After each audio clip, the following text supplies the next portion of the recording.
Olá pessoas, tudo bem? Bem-vindos de volta ao canal Coleção Paralela. Eu sou o Rodrigo, ali está o bombástico mestre do terror.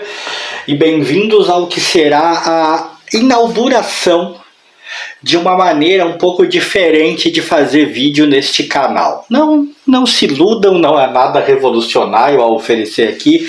Eu apenas decidi experimentar um novo contexto. E já vou dizer de cara do que estamos falando. Eu estou falando disso aqui. A minissérie do Super-Homem Entre a Foice e o Martelo. Quem acompanha o canal aí já deve ter assistido a essa altura o vídeo em que essa minissérie me chegou num dos surpresas da Gibsfera do meu amigo Jair, a parceria que eu tenho com ele. E qual é a mudança que eu estou propondo? O que eu vou fazer de diferente que eu estou falando? Normalmente quando eu recebo uma minissérie, eu leio ela inteira e posto o vídeo dela inteira falando do que está acontecendo. É, de certa maneira, até mais prático. Mas eu decidi tentar uma coisa diferente nessa minissérie do Super-Homem, principalmente porque eu sempre quis muito ler ela. E eu achei que era válido. Eu vou fazer ela capítulo a capítulo, eu não vou fazer tudo junto. Eu vou ler, no caso eu já li, né, a primeira edição, a parte 1, e vou dar para vocês as minhas impressões. Lerei a parte 2, darei para vocês as minhas impressões e a parte 3. Ou seja, vamos ter uma escalada da evolução da minha satisfação ou não com a leitura. Se em algum momento a leitura não ficar legal, isso vai ficar mais perceptível no vídeo. Se eu achar que esse formato ficou legal, e eu nem estou falando aqui tanto de retorno em visualização, eu estou falando realmente de eu curtir, de eu achar que as pessoas também conseguiram curtir, e talvez eu adote isso no futuro. Não digo para toda minissérie que chegar à minha mão, mas pelo menos para aquelas minisséries que eu achar que merecem, e Entre a Foice e o Martelo, sem dúvida, merece muito. Pois bem, dadas as explicações, então vamos falar. Eu tenho aqui a parte 1, essa minissérie foi publicada pela Panini. É uma das histórias mais comentadas do Super-Homem, uma das histórias mais faladas, né? Todo mundo comenta, todo mundo fala a respeito. Eu sempre quis ler. Ela foi publicada em 2004. Essa minissérie aqui, pelo menos, deve ter tido outras tantas republicações. É uma minissérie do selo Elseworlds, né? Aquele selo da DC que nos traz histórias com aspectos alternativos do personagem escolhido, em que eles estão em universos diferentes, situações diferentes, épocas diferentes, e tipo o What If da Marvel, né? E eu já começo dizendo, pela leitura do número 1 até agora, que até agora é tudo o que eu esperei que fosse. É realmente uma minissérie muito boa. E até agora, de cara, eu já posso dizer que é um dos melhores Elseworlds que eu já li, né? A Aurora do Sol Vermelho, que é essa parte 1, é uma história que de cara já nos transporta, já nos apresenta um Superman já formado, já adulto e já agindo como o grande defensor, o grande protagonista soviético. Eu curti muito também de cara as versões que a gente tem aqui do Jimmy Olsen e do Lex Luthor. Temos aqui um Lex Luthor tão pedante e com tanta tendência à insensibilidade e à maldade, por assim dizer, quanto o Lex Luthor que a gente sempre conheceu, só que com uma diferença. Pelo menos nesse primeiro capítulo, esse Lex Luthor me passou a impressão de que a maldade dele não vem de essência. A gente percebe que ele é mau, talvez em parte dessa percepção de que ele é mau venha do fato de que Lex Luthor é um personagem que conhecemos desde sempre como vilão. Mas tentando separar isso e tentando fazer uma análise de maneira mais fria, aqui a maldade dele parece vir da insensibilidade dele. Ele é uma criatura extremamente inteligente. É sem dúvida a mente mais inteligente do universo em que ele está inserido. Do universo não, pelo menos do planeta aqui em que ele está inserido. E essa inteligência extrema o leva a uma insensibilidade extrema para as coisas mais mundanas, o que o leva a ter atitudes que são sem dúvida egoístas e maléficas. Essa é a impressão que eu tenho dele.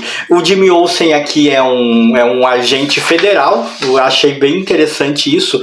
E o Super-Homem, como eu disse, já está estabelecido como o grande protagonista soviético da época.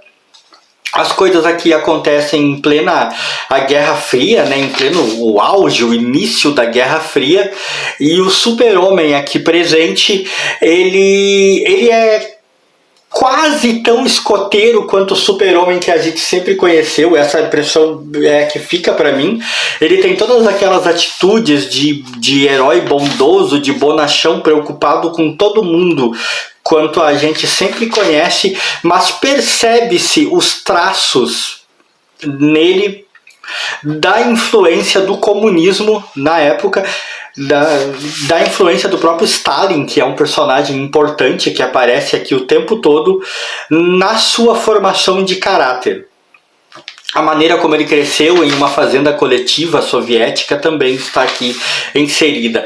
Ou seja, é um super-homem que nos dá ideia, que nos dá traços de um personagem, de uma personalidade que vai trazer provavelmente muito mais diferenças chocantes no decorrer da história. Há aqui o surgimento do Batman, ou do Batman soviético, uma versão do Batman na União Soviética. Quando eu li, a princípio, eu quase que deixei passar isso aqui. Depois eu fiquei pensando, velho, mas já tá tão na cara. Esse garotinho aqui que tá desenhado aqui parece um anão. Deixa eu baixar um pouco mais, será? Aqui dá a impressão que é um anão. Ele é o Batman, ele com certeza virá se tornar o Batman. Eu não tenho dúvida disso. Eu ainda não li a parte 2, eu ainda não tô pronto para falar da parte 2, mas algumas coisas são muito óbvias, são muito notórias, e eu não acho que esse aparecimento dele aqui seja gratuito. E confesso também que eu acho que em algum lugar por aí eu vi alguma coisa, alguma imagem de um Batman no estilo russo, no estilo soviético. Então eu acho que ele sem dúvida virá surgir como um Batman da União Soviética. E o Super-Homem aqui, ele tá numa pegada em que ele é onipotente e onipresente. É uma exploração gigantesca das capacidades dele enquanto super ser, da invulnerabilidade dele, da extrema velocidade dele e da capacidade da sua super audição.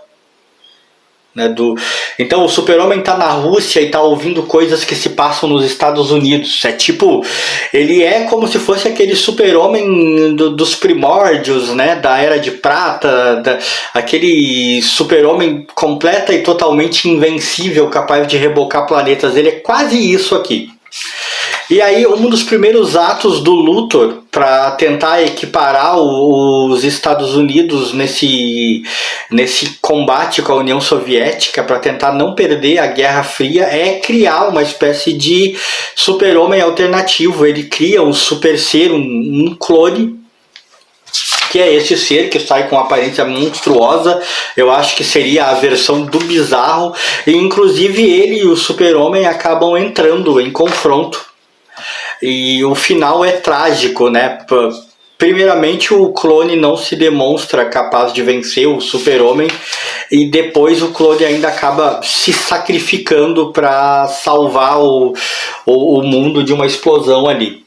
Eu espero não estar dando, eu tô dando, né? Não tô conseguindo evitar de dar spoilers por demais, mas é isso, né? O plano do Luthor quanto a esse clone acaba não funcionando 100%. A história acaba na parte 1 com o Super-Homem claramente tomando uma decisão. Stalin morreu e o Super-Homem parece ter tomado a decisão de assumir a liderança da União Soviética, de assumir o comando no lugar do Stalin. Até então ele estava decidido a não fazer isso. O que me deixa extremamente curioso de como vai se dar isso na parte 2. Qual será o desenvolvimento que vai ter?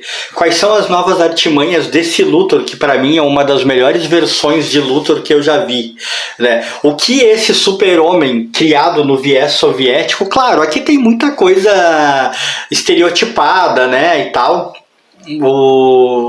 É realmente como os Estados Unidos na época viam tudo que vem da União Soviética, e até hoje meio que vem, né? Afinal de contas, isso não foi escrito na época da Guerra Fria, então até hoje eles têm essa coisa de estereotipar, tem essa rivalidade, mas é interessante imaginar o que o Super-Homem fará se ele realmente vai assumir a liderança da então União Soviética. Eu deixei para falar do final porque todo mundo sabe, mas é claro, né, o Super-Homem entre a foice e o martelo é um trabalho do Mark Millar como roteirista e os desenhos do Dave Johnson. Né, Millar é um cara que eu admiro demais, eu gosto demais do trabalho dele. E por enquanto é isso, pessoal. Vamos aguardar e aguardem eu falar da parte 2. O resumo da ópera na parte 1. Gostei pra caramba, me fez imaginar o que acontece. Achei muito interessante e muito verossímil essa versão soviética do Super-Homem. E a versão do Luthor que o antagoniza também me parece extremamente bem feita. Tô com muita expectativa para a parte 2. Expectativa por vezes é uma inimiga, né? Mas espero que dessa vez ela me seja aliada. E se você gostou desse vídeo, aquele likezinho aí para mim. E pro meu querido mestre do terror. Fomos!